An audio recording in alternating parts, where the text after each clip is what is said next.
This evening, Marico's founder and chairman, Mariwala, said he is grooming his son, Rishabh, to succeed him as chairman. He also told me that Rishabh is now ready for the role, a decision in keeping with Mariwala's mantra that the organization's interests must precede the promoters. Listening. I think if you look at Indian businesses, there is an expectation that your children will step into your shoes in terms of the role. My son also thought that he will step in. My wife also thought that he will step into my shoes. But I deviated from the normal practice of putting my son in my role. And I did it because of one, I used a thumb rule, and that's the thumb rule I always use. There are always conflicts between an organization's interest and any stakeholder's interests, whether it is the promoters or the employees. And the key thing which thumb rule, the organization interest comes first. Yeah.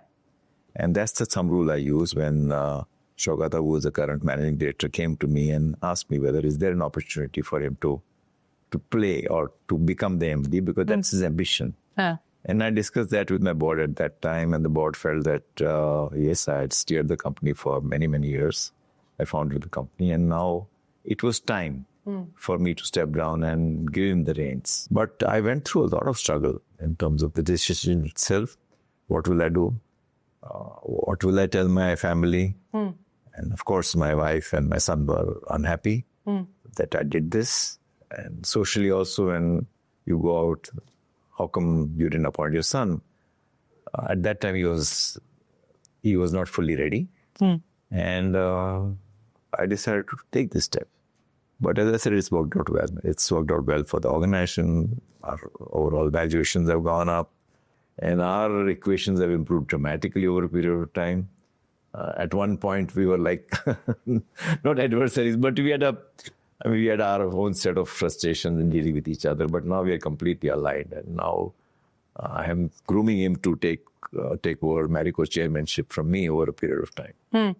You know, in hindsight, the decision worked out. Yes. But at that point in time, when Shogata had that conversation with you and said, look, my ambition is to become the managing director, you could have very well said, and I know that you were not ready to give up at that point in time.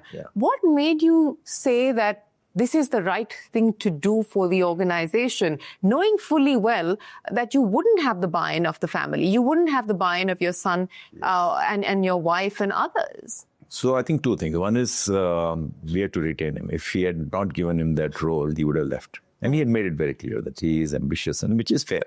I think every person has their own ambition, and if that ambition is not fulfilled by the current organization, then that person should leave. So he would have definitely left. And I think he was a very prized asset in terms of his capabilities. So we had to retain him. Number two, the company also needed a new set of thinking.